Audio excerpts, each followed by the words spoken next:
The Little Blue Engine by Shel Silverstein. The little blue engine looked up at the hill. His light was weak. His whistle was shrill. He was tired and small, and the hill was tall. His face flushed red, and he softly said, "I think I can. I think I can. I think I can." So he started up with a tap in his brain. Hot and poop with my enemy. Hoo-ha! And slowly time, a foot at a time, and engine coughed as it whispered soft. "I think I can. I think I can. I think I can."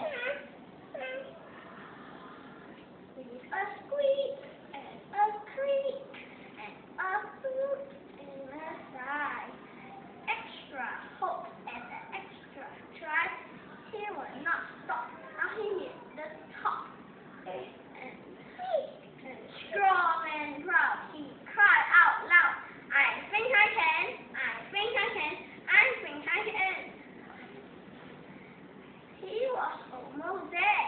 He could see the peak and know he felt exhausted and weak.